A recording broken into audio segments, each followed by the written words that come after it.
And now it's time for Photo Booth Live Chat with John Young.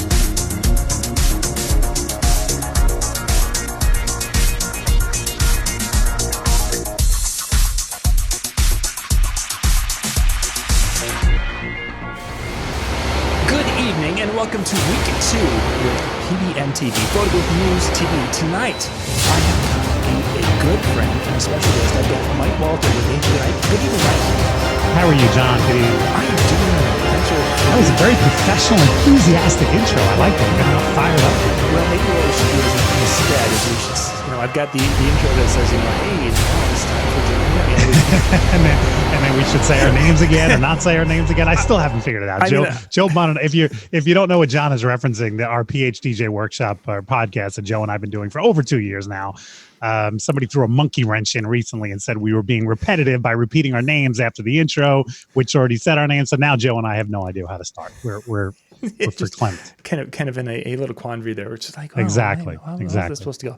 Okay, I think we were having an issue with one of the little overlays that wasn't working. Are we good? We live? We are good. We've been live. We've been live. It's just I don't know if they were hearing another audio track. This is the problem when you have layer upon layer upon layer of scenes, and then you forget to delete which one. It's like, which layer is not working right? Yeah, you've taken this to a crazy level with your live shows and your YouTube channels and everything else, John. You really you've mastered this. I think. Yeah, well, maybe not mastered, but we make a lot of noise. And like tonight, gang, we are broadcasting out to 10 different locations. So you're joining us on Facebook, on YouTube. Any of the areas, you can make a comment on that, and then it will pop over here if you have questions or anything, because we're going to be focusing tonight on having a business, specifically in the wedding industry, that adds a photo booth company to that. And that's something that Mike did. Mike, how long ago did you guys add the photo booth to your... I knew you were going to ask me that question. You told me that, and I'm going to guess that it's about 15 years ago. I specifically remember Think Tank. And I think it was Think Tank up in Boston. So that's probably 14 or 15 years ago. We brought in a photo booth company to kind of show us this new trend in something of an upgrade. And I think every think tanker at that symposium walked away saying, "Oh, that's exciting. That's cool." And we all tried to work it out. And at that point, it was all the hard-sided that you were basically going to need a box truck to rent out. So I think I waited a year or two. And then once the more, transportable versions came along, we definitely broke into it at that point. So it's probably been 15 years since I learned about the idea, and maybe 13 years ago that we added the division. So you've had it for really since way before the bubble. And for those of you who've gone to Photo Booth Expo, oh god, yeah. I mean, Photo Booth Expo has only been around I think for 5 years. We're going to be doing the 5th year this year. So you've been ahead of that curve. Yeah. When you first jumped into the what were some of the concerns as you looked at it for those first ones? You're like, okay, I need to be able to do this to make it successful, type of thing. Yeah, I mean, well, the first concern was the transportation because, like I said, none of my DJs have box trucks, and we didn't own one at the time. So getting something that you were going to need 2 people and you were going to need the transporter with a box truck was sort of impractical right off the bat. And that's why I did wait a while. And because I am also familiar with the fact that anytime technology breaks out, it's going to get easier and cheaper and more transportable if you wait a couple of years. So we did that. And once it became practical for regular staff to transport and set up, that's when we kind of entered it. So that was one of my concerns right off the bat. And then the initial investment was pretty steep early on compared to what it is nowadays. Mm-hmm. So obviously you do the math. I mean, what can you book it at? How many times do you need to book it before you can even make it make sense, even pay for itself? So it's not a loss. But one of the things Jeffrey Craig, right? Oh, certainly. Familiar with Jeffrey Craig? Jeff has the philosophy of book it and then worry about it. And we kind of took that same attitude. Like we booked it a bunch of times and we could have, leased it out or rented it out from a company that had them, and where we would have made no money. But we waited till we had like 7 or 8 bookings for the future before we said, okay, now it definitely makes sense. Let's go ahead and purchase one. So as you're going in initially, since you're pretty much at the cutting edge of it, pricing, how did you guys come up with where you would be pricing? With that? It's so funny. It's one of those things where pricing has just been driven down now by competition. But I'm not going to say that we were the first ones in our market to offer this, but we were one of the first. So we really just kind of looked at the trend, and at the time it was, I think, about 1,400 or 1,500 to add a photo booth for 4 hours. And so we just set that price, and we were getting it for a good couple of years. And now, unfortunately, because of everyone's got one and the prices, I quoted somebody $895 today for a photo booth, and she said, that's the most expensive I've heard for any photo booth. And so, yeah, I mean, I don't know where she had shopped around and what other places she had spoken to, but that's where the price is going right now. So early on, you ran the numbers, made sense, booked a few shows. Staffing, how did you handle the staffing side of it? So basically, right off the bat, we started a different division, and that's something I've done with a lot of the upgrades that we've adapted into our company, where we just started a separate company, Elite Photo Booths. Okay, and they hired the staff, they trained the staff, they worried about that. So I basically just outsource. I mean, the client isn't aware of this, but internally we outsource. When Elite Entertainment books, we outsource to a separate company called Elite Photo Booth. So they kind of take care of the hiring and the training and the transportation. Oh, so you have a manager in charge, so they can exactly. Yeah. Excellent. Yeah. And that's one of the things I talk about when I speak to multi-ops. That is a great idea for a way to empower key people in your organization. Instead of you doing everything yourself, which, let's face it, can also lead to burnout and you having too many things to worry about. If you're willing to give up a little bit of the profit and have somebody take care of that division, maybe even be an owner in that division, you can reward somebody and you can empower somebody. And that's what I've done with some key people in my organizations. Nice. Very nice.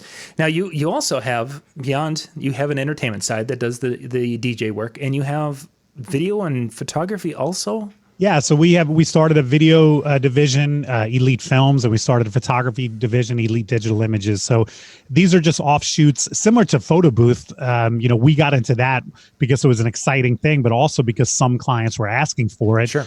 We opened a video division years ago because clients would book us for DJ and then say, well, what else do you offer? Do you offer any other services? Because they love their reputation. They love dealing with us. And let's face it, some clients just like the ease of one-stop shopping, if you will. So we started the video division, and when that was successful, we started a photography division, and they've been very successful. Obviously, the entertainment company is still the big reputation. We get the most referrals in the market, but those other divisions are doing very well for themselves. Very nice. And again, all under the same roof, so you can have that team communication and exactly. Passing. Yeah, and that's one of the selling points. I mean, I just did a wedding last night with our photo booth and our photography, and there's just great synergy when you're working with people that you work with all the time. For sure. Yeah. You mentioned photography, and before we went on air, we were talking a little bit about early on and how people jumped into the photo booth industry, and you'd shared that you were kind of surprised that, especially at Photo Booth Expo, the early years, it seemed that there was almost as many DJs who were adding photo booth as there were photographers. Yeah, it's, looking back on it, especially, I don't know if I thought about it in the moment at the time, but looking back on it, it really kind of surprised me that photographers didn't embrace photo booths the way we did. I mean, I think when DJs started hearing about this opportunity to upgrade, we all jumped in, or many of us jumped in, and almost every DJ company I know in my area has at least one photo booth or a bunch of them that they can offer. But photographers, I mean, in my market, I can think of 2 photographers who have added a photo booth, and they've only done it recently. It doesn't even go back for years. So, because at first blush, photo booths seem like they would be more of a natural fit for photography than they would be for entertainment. But I think what it came down to is we as DJs are used to transporting stuff. We're used to bringing a lot of gear with us. And so when we see something like uplighting, when that became a thing, we're like, yeah, we'll just add that on. We'll just buy it. We'll add it on.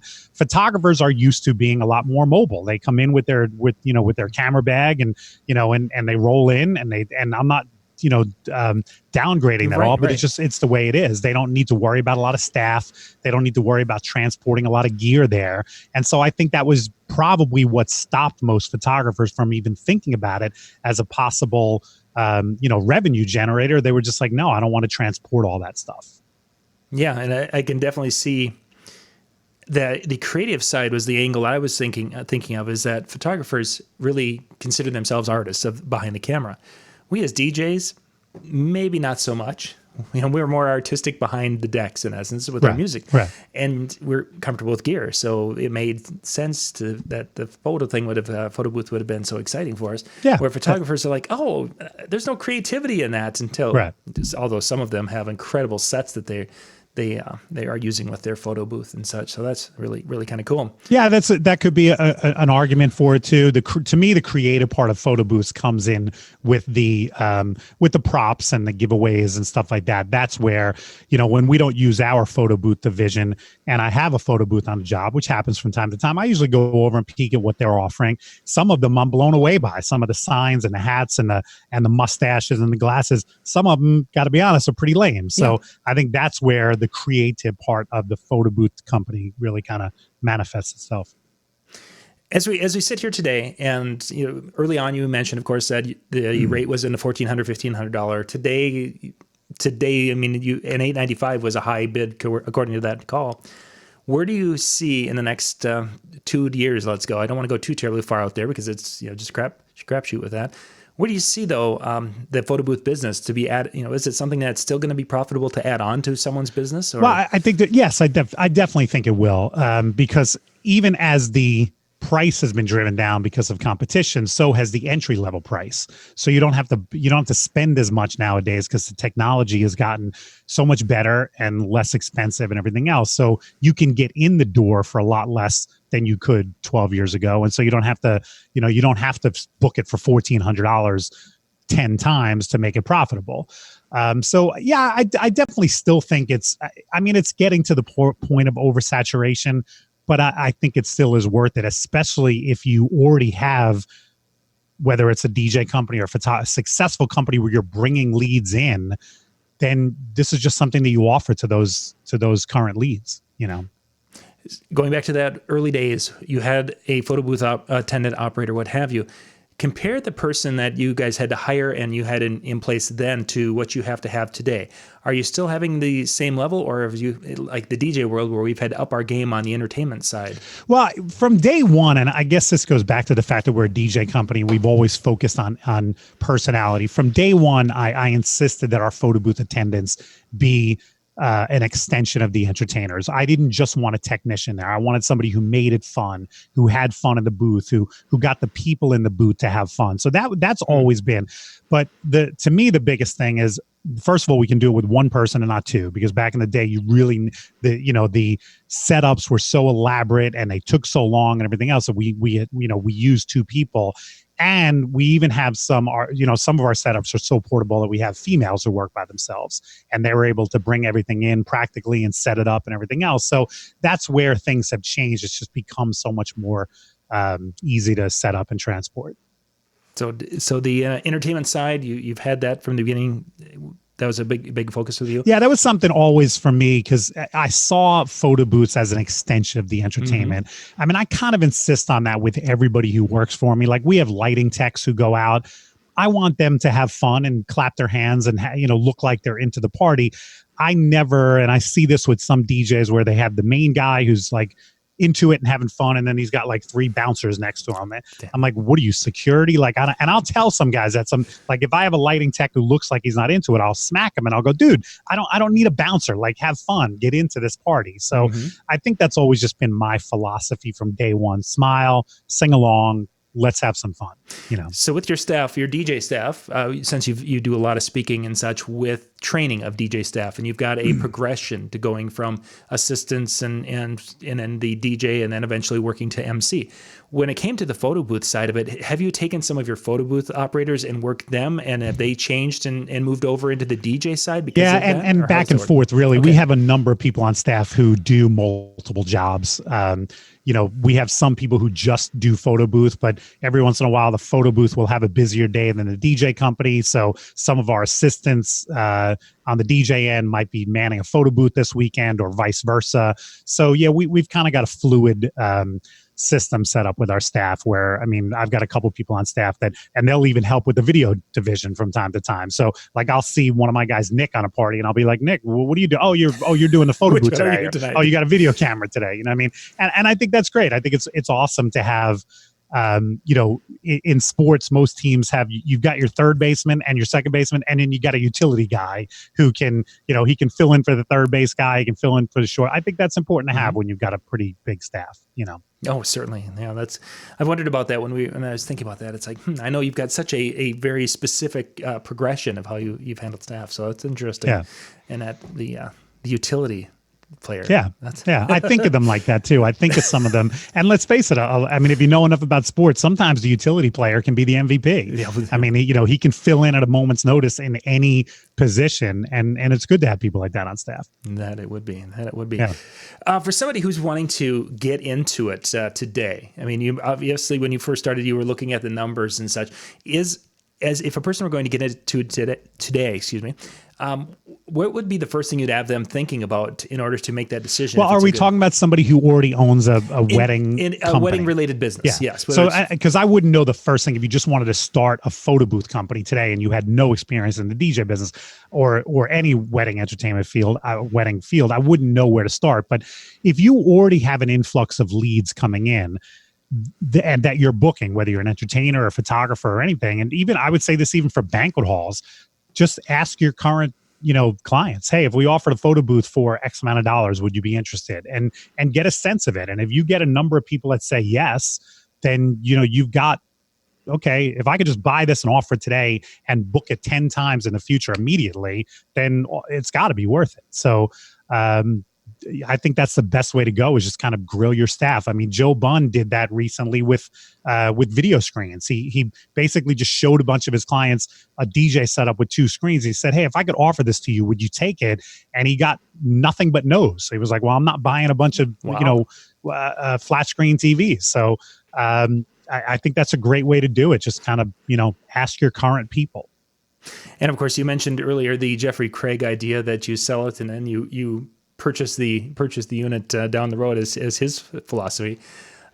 Well, yeah, especially if you have somebody in your market who you can sub this job out to, then book it. And even if you only book 2 in the future, and so then you don't bother jumping in and buying one, and then you sub out those 2, and let's face it, maybe you break even on those 2, then it was no harm, no foul. But if you do that and then you wind up booking a dozen, like we did when we tested it, then we were like, well, let's buy it. Now we've got 12 on the books coming up, and that's one of the advantages of the wedding industry, is that there are very few last minute bookings. Yep. Usually, like I was just before we got on the phone, I was looking at my calendar for 2020.